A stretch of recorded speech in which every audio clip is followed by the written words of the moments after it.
There really is true beauty that can be found in simplicity and in simple living. And here in Lincolnshire, in the most wonderfully, whimsically renovated World War II prefab home, we have found absolute proof of that.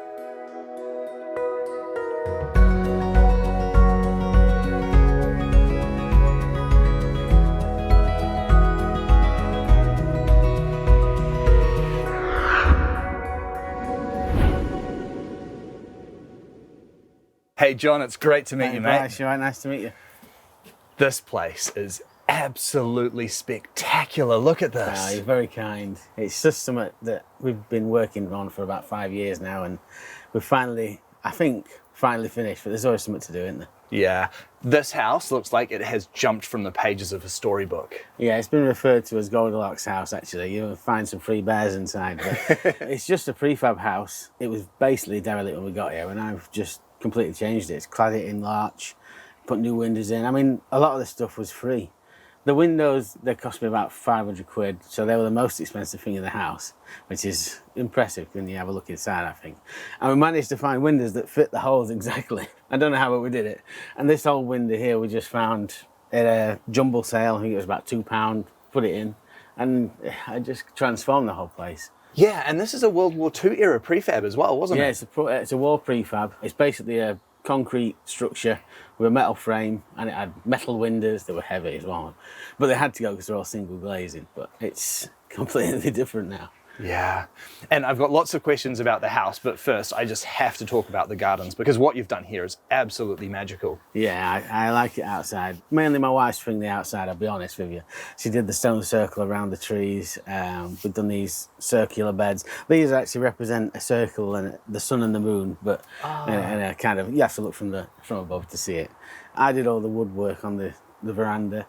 I didn't want something that was just boring with straight bits of wood, and I put barrels on the end there. It's all dual purpose. They're like an entrance into this part of the garden, and they've got the solar panels which power the caravan, which I'll show you later. Yeah. And it's just a lovely place to sit. It's my favourite place. Yeah, I can see why. The section is so beautiful. How did you come to be here?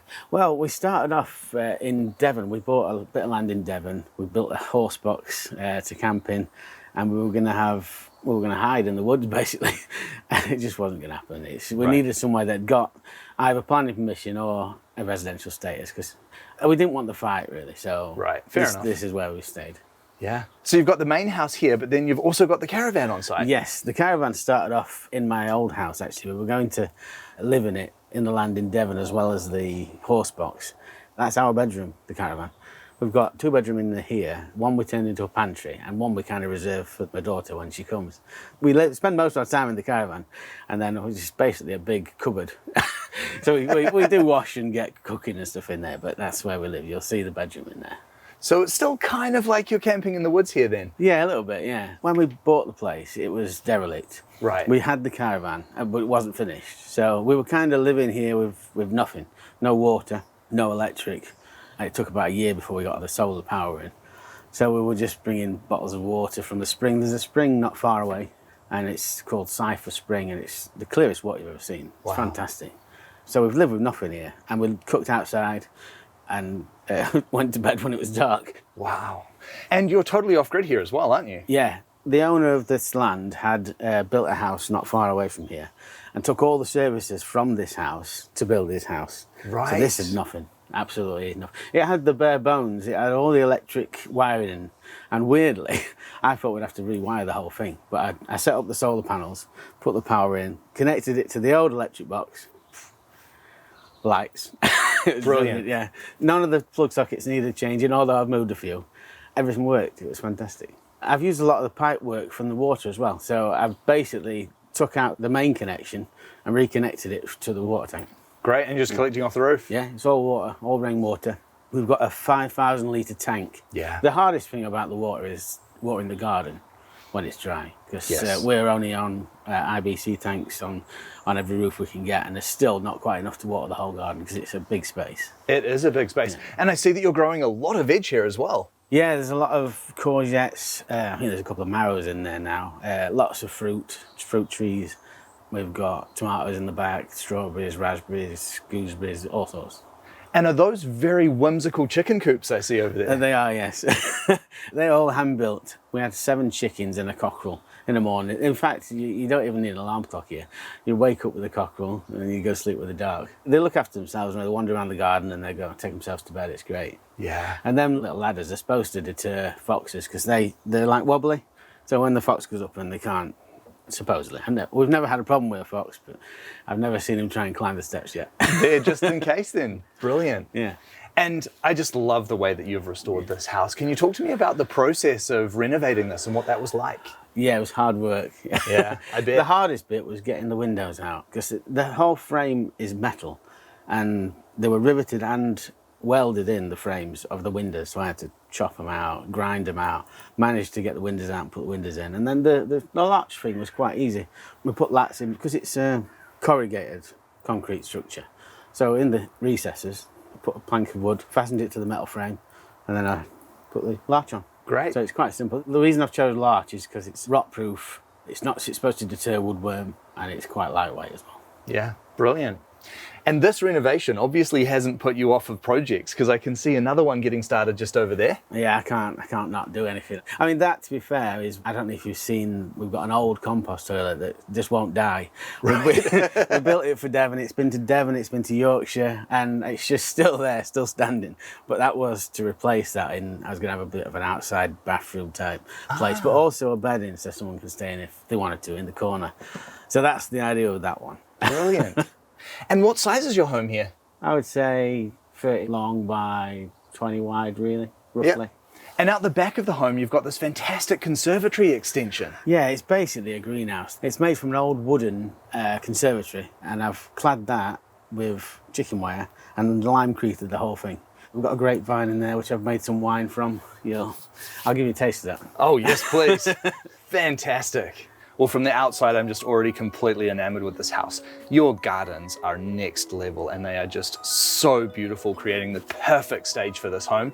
And I cannot wait to see what you've done inside. Can we check it out? Yeah, of course. This is so cool. You have absolutely packed this home with character. Yeah, well, it's all pallet wood, this. Right. Stripped loads of pallets, sanded them all down, got rid of all the nails. In fact, I kept some of the nails because I quite like a shiny metal wooden head in them. And this whole hallway is clad with pallet wood. It's quite dark in here, but it's cosy, like a cave. I like it. Yeah, I like it too. It is very cozy. I really do like this. And you've got the composting toilet right here by the entrance? Yes, that was an existing toilet that was connected to a cesspit that we do have on the ground, but we completely cut it off. And now it's completely compost and we reuse that in the garden. Great. Separate bathroom through here. Yeah. And immediately, this tile work is exquisite. It just looks so cool. Yeah, it wasn't fun. It's a lot of work, I can see that. It took a long time and it wasn't fun at all. Because I used reclaimed stuff and different size things, getting the level was terrible. So I wouldn't do another one. It looks great, but I wouldn't do another one. It really does look great. You've got a great sized tub in there as well. Well, that actually is a cast iron bath that I tried to remove, but it was so solid in there I couldn't move it. I couldn't get it out at all. So we've renovated the bathtub. And that's kind of our homage to Cornwall, that, because we love Cornwall. Yeah. The bathtub, believe it or not, is supposed to be the boat, the sea, the wave on the back there, and you see the pebbles and stuff around the shore. That's what it's depicting to us. There's the odd seagull in there as well, so you'll see it. I love it. It is an absolute work of art in there. Your use of all of the timber throughout this home really stands out as well. That's one thing I love so much. I mean, I like the branch handles on the doors. I just wanted something different. I wanted to make it feel natural rather than everything straight. Brilliant. I see you've tucked in some of the solar gear behind here. Yes, it's got some fretwork on the door. That's just because it's got to be aired. There's 4 batteries in there, a Victron Multi+2 inverter. It's a 48 volt setup, so that powers the whole house. Great. And through that blue door is the pantry, and through there, it just looks like a hobbit's dream. That is one of the best equipped pantries I've ever seen in my life. Yeah, it's a bit of a shop actually in there. And my wife's to blame for all of this. She likes fancy things, and if she sees a different type of tin of tomatoes, she'll buy it, and she'll spend a fortune on that sort of thing, even though we're trying to be more thrifty, being off-grid. But there's lots of our own produce in there, and more importantly, their own homemade wine that I make as well. Very nice, which I am definitely looking forward to trying. And then through there is your daughter's room. That's my daughter's room, yeah. She lives in Leeds at the minute, but this is where she stays, in this room here. What a place to come home to. Yeah, she does like it here. She's not as au fait with the off-grid life. She's not too comfortable. She likes her mod cons. She's a young girl, but... Fair enough. She does kind of go back to nature when she's here. She'll snuggle up in front of the fire, and you catch her on the phone occasionally, but she does like it. Comfy. Fair enough too. And I think you've just set up the most beautiful space too. I see you've got the drum kit there as well. Is she a drummer? She is a drummer, yeah. She's pretty good at it as well. Yeah. And of course, we haven't even talked about your wife yet. You do live here together with your wife, who is absolutely camera shy and refused to be on camera today. She disappeared. She ran away. Yeah, she's going to see her dad today, so she's got out of the way. She don't want to be on the camera. Fair enough too. I completely understand that. Yeah, but a lot of the inspiration in here, she's a lot of the time come up with the idea of how things are going to work, and I'm the practical person. I put it together. The attention to detail, that's her. Yeah. You'll see her all over. Yeah. The mosaic work in the pantry is just absolutely next level. I can see how much love you have poured into each and every room and just absolutely packing it with character as if it's a work of art. Yeah, I think that's how we approached it. We wanted it to not look boring. Yeah. I know it's just for us anyway, but you want to feel like happy when you come into a place. And yeah. We've tried different things. We tried the mosaic floor. We've had a nightmare with the mosaic wall, but I think it works all right. Certainly does. And what do we have through that door there? That's kind of our living dining room. That's where we spend most of our time. Can we have a look in there? Yeah, come have a look. This room is so cozy. It has always been a dream of mine to have an open fireplace. Yeah, they're awesome, aren't they? That was a horrible tiled fire, but I stole the stone from an old wall in our old house, built the fireplace, and I couldn't get rid of the open fire. It's fantastic. Yeah. It's so cozy. And it keeps you so warm in here. It is nice and toasty and warm in here for sure. And another thing is what you've done with this floor. This is an absolute masterpiece. Well, that was a bit of an accident. Well, not really. We bought reclaimed wooden planks for the floor here, and we didn't have enough. So I'm like, I need to do something else with this other bit I've not got. And I couldn't find any that matched the wood. It looked silly. So I sliced loads of logs up, put them down, and then this is flexible grout on there. Looks like I meant to do it. It certainly does. It certainly does. And it just adds so much character. And I love the way that you've blended that with the more traditional wooden planks. Yeah, it wasn't easy, but I think it's worked out okay. Yeah, yeah. And what a place to sit and dine. Yeah, we love it here. We often sit here and have a brandy and that, and before we go and have a dinner. It's a nice place to sit. You can read your book in here and sit next to the fire. It's great. Yeah, can't beat it, eh? No. Yeah. And you've got loads of storage in here as well. Yeah. The house had plenty of built-in storages. There's some shelves over there, and then we've obviously got all this from our previous houses. Big linen cupboard and nice French dresser. It's plenty of places for food and stuff in there as well. Yeah, lovely, really character-packed furniture. Yeah, I mean we've collected it over the years. It's apart from the table which I made, that's new, but the rest of it we've just kind of brought it with us. Some of it doesn't work, but it looks all right together. I love the bottle chandelier too. Yeah, that one's been everywhere with us. We cannot find another one. In fact, that took us a long time to find. We saw it in a place in a shopping centre, and it was like an antiques place, and we were looking for one. Then we saw one on eBay. Then we went to a friend of mine and said, can you make us one? He went, it's a bit tricky. Then we found it again, and we had to ship it from America. Right. Just because we loved it so much. But everyone who comes to see it loves it. Oh, absolutely. And I especially like that if you get a little bit bored of it, you can just swap out the bottles and... Pretty hard job swapping those out, eh? Yeah, it's when they've got a nice label and stuff on it, that's when you swap them. And the blue one's nice as well, which we like. Fantastic. And this kitchen, what an absolute dream it must be to cook in there. To look out onto those veggie gardens, what a place. Yeah, it's fantastic. A lot of it's been recycled and upcycled. The old Belfast sink was in the garden, believe it or not. Really? Yeah. Just lying out there? Well, we used it, in our old garden, we used it for planting. So I cleaned it up and put it in, and it's used now as a proper Belfast sink. Yeah, beautiful. And absolutely all you need in there to cook whatever it is that you like. Yeah, and it's nice having the Arga because it's all... My wife loves cooking on it. It's a different type of cooking. especially with the Aga, it just tastes different on an Aga, cooking on wood, and it's really nice. Best thing ever bought, that Aga. Yeah, I think an Aga and cookers like it, they really quickly almost become the heart of the home, don't they? Yeah. They're just always having that beautiful radiant warmth from them. And as you say, there is something about food that's cooked in an Aga that is just different, isn't it? It's totally different. I mean, you don't really get the smells, but it's just different heat. I don't know how to explain it, but it's a fantastic way of cooking, I think. And that actually powers the radiators in the house as well. Oh, right. So that Aga just goes non-stop? Yeah, basically, unless it's summer. We don't have it on in the summer, and then we use the 240 volt water heater if we're cold for water. Brilliant way of doing it. And it's just lovely having that redundancy as well, isn't it? Just meaning that if the Aga's lit, you've always got nice hot water. Yeah, it's red hot as well. It's not it's the hottest water ever. Yeah. You got to be careful. And so this door leads into the conservatory, but what's through there? That was the workshop. That's where I do my pottering and cutting the wood and etc. in there, keeping my tools in. Fantastic. It's so good to have a spot that's just completely dedicated to that, eh? Yeah, it is. I've always wanted somewhere I can just put my tools on display where I know where they are instead of chucking them all in one cupboard and not be able to find them. It's great. Yeah. So you've done such a beautiful job with this home. Why not sleep in here? Why are you sleeping in the caravan still? I mean, it's beautiful, but why not move your main bedroom into this home? It's a good question. I think we sacrificed our bedroom for the pantry. We'd rather have the big pantry, and we don't want to have a bedroom that we want to vacate every time my daughter's home. So that's kind of, she's always welcome. It's always her bedroom. And we've always slept in the caravan for a long time now, so it makes no odds to us. Yeah, and I think that's really special doing that for your daughter like that, and always making sure she knows she's got her space to come home to. Yeah, you see these stories where people have, when the kids have moved out, they turn their bedroom into a gym or something, and they've got nowhere to stay when they come over. But we didn't want that. We wanted to make sure she could always come home.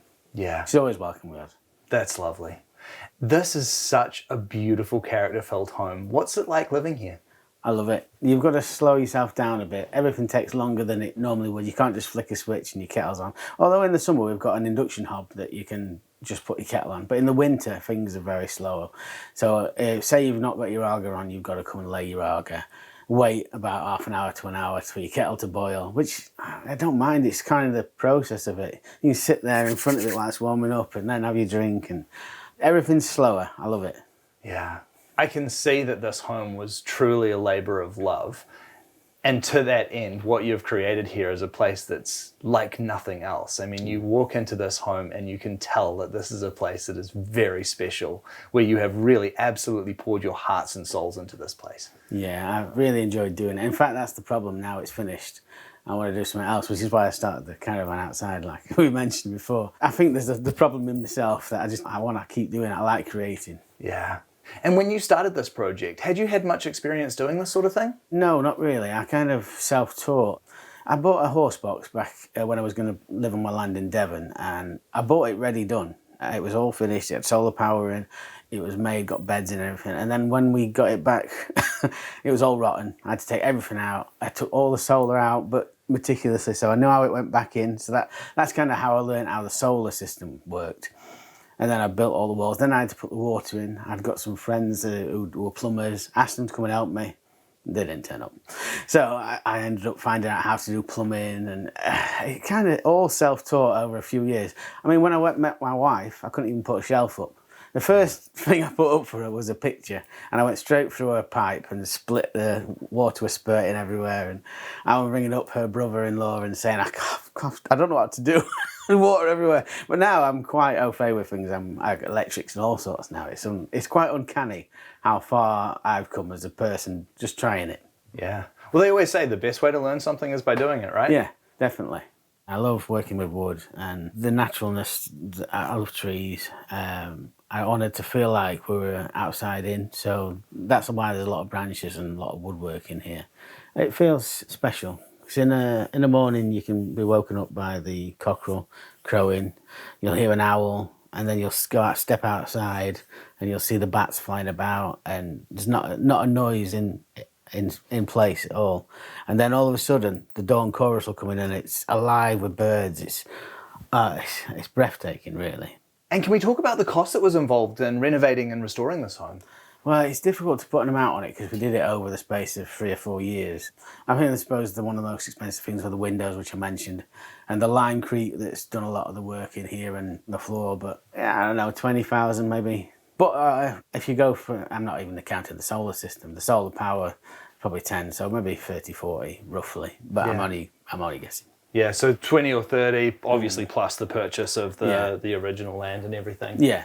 Yeah. Can we talk about what that was? Yeah, well, we bought it for 125, but the whole land was derelict. This building, the roof in this room was on the floor. The windows were hanging out. It was a bit of a mess. It was not fenced off as well, and that was part of the agreement when we bought it. And the fence was like £3,000. And now, obviously, you're living in this beautifully restored home. You've got your new project, which is happening out in the yard. What else does the future hold for you now? Well, ideally, I'd like to go into building these caravans to sell them and make a living doing that instead of the 9-to-5 job. But who knows? Projects is what I like to do. Yeah, fair enough too. And what is the 9-to-5 job? I actually work for a car sales dealership.